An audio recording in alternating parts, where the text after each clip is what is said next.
This video was sponsored by Enhance, NeoWatt, A Better Road Planner, Elbilmek, Kempower and Bilkomponenter. Yo, what's up? We are now sitting in a BMW iX3 Neue Klasse. This is the 50 xDrive. And we're actually on, we're in Sweden now. We just passed Strömstad. We are doing the 1,000 kilometer challenge. And we will test the headlights. It is freaking wonderful. We have matrix lights, not pixel lights, unfortunately. According to someone who Googled this in the live stream, yeah, we also live streaming this. There are 9 elements per side, so 18 elements total. You can kind of see the chunks are large. So now we are approaching a car. You see how it blocks out the car. I can do this. You can see that it tries to block out the car, right? Yeah. Oncoming traffic also blocks out that. What about street lights? We don't want to run into any moose this time, right? Yeah. But yeah. Okay, here we can see there's an intersection coming. Wait, what about signs? Doesn't seem like it dims down on the signs, so the signs becomes kind of bright here, all right? It is blue still. It's still blue. No, there, it went green. See, it actually turned off because of the street lights. There it went blue. We have oncoming traffic, kind of in the high ground. Seems like it blocks it out correctly. Oh, good. And then after the traffic passes, then it there adjusts. Oh, it seems like it can adjust a little bit up and down also, the whole beam. So it's actually doing a good job on the matrix parts here. I haven't been flashed at yet, but we need to test this further down the road. But you can see how nice and wide it is, and incredibly good spread. Maybe over here we don't have enough trees so you can see it.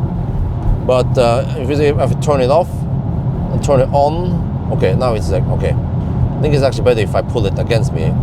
Bam, look at that. Dude, it shines nice and wide. Holy macaroni, look at that. Bam. Oh, this is proper headlights. Yes, everything else can just go home. Okay, maybe except for the ID7 headlights. And also, okay, the Audi Q6. Okay, that's also really good. And they have that, those cars I mentioned, they have that auxiliary beam, which this car doesn't seem to have. Or actually, yeah, because I haven't seen it punch, do the extra punch once the last car passed. Unlike that, I don't know what you call it, the legacy iX3, you know, the rear-wheel drive iX3, the old iX3. That one had that little extra punch. So you can see now again, once the car comes, okay, it blocks it out nicely, and then, yeah, there is not that extra boom. So doesn't seem like it has auxiliary beam or like laser light, like which car was it again? Was it i7 or i5? Yeah, maybe both of them had it. But man, dude, this is really good. It is good. You see, it shines up. Yeah, it adjusts up a bit. Seems like it adjusts down sometimes, and then sometimes it adjusts it up again. Oncoming truck does that fine. Wait for it, and then, well, it is kind of late. But I mean, maybe it's good because it doesn't want to fire up against someone's face. But then it fires up, and it actually keeps the left side illuminated on the motorway. Some cars, I think even some of the German cars, I don't remember if it was Mercedes or some of the other, it will permanently block out the left side if it knows that it is on the motorway. But why? There could be something you want to see there, a moose jumping over the fence, you know? Alright, we are past Varberg now, and in this stretch towards Falkenberg, the road is quite straight for long sections. But even before that time, I was flashed at many times because the car didn't detect oncoming traffic, usually partly blocked by the middle barrier or a hilltop or something. And many times also I felt like it reacted kind of late. I could clearly see there was a car or a truck oncoming, but the car didn't react in time, and then people flashed at me. So I think I'll be, I probably been flashed at around 20 times now during this 3-hour drive. So same here. Okay, we just happen to have some trucks oncoming, but this car didn't fire up the high beam at the oncoming car at least. Let's see. Will it? Okay, it sees it quite clear, but now it should fire up everything. There, bam. So what usually happens is now it's on, right? And I can see there is a car coming from a distance there, oncoming.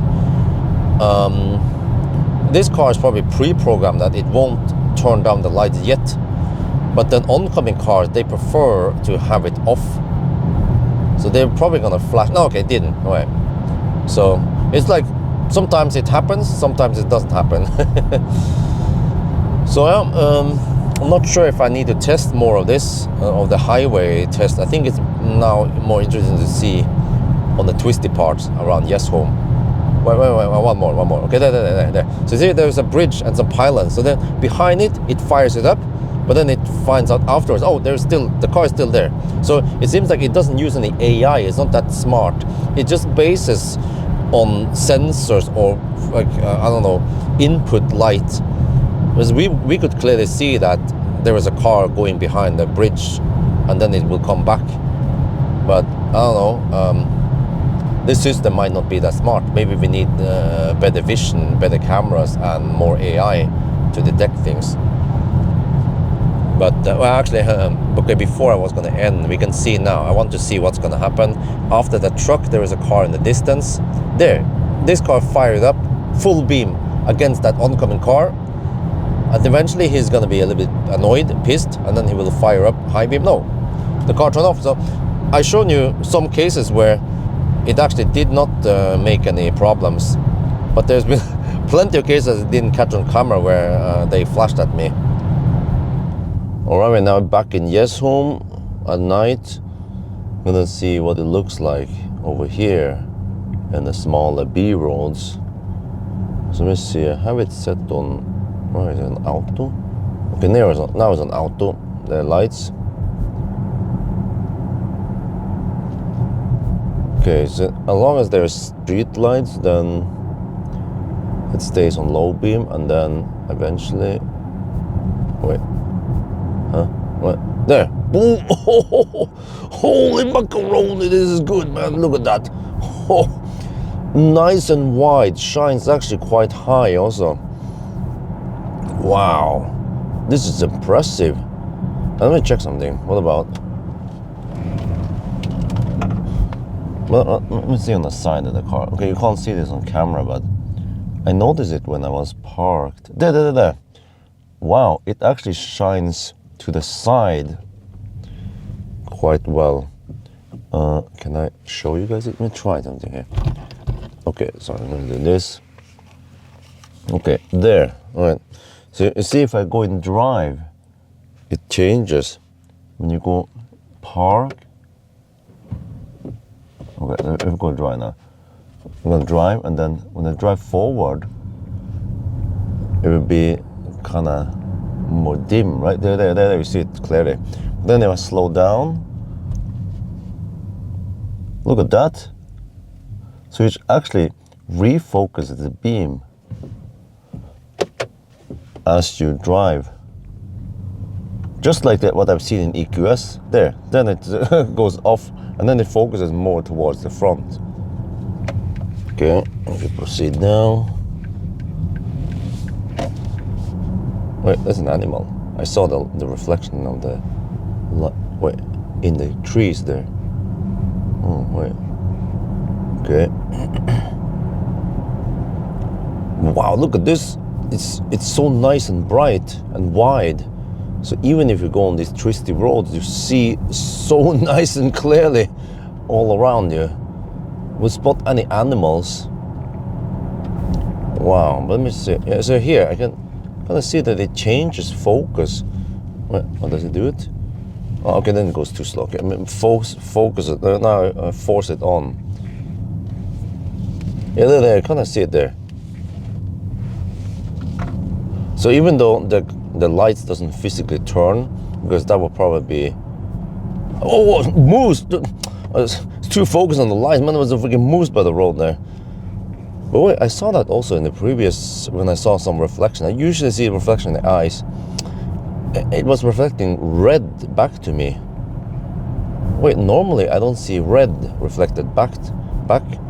So I wonder what these headlights consist of in order to see red. Huh. Infrared? No, wait.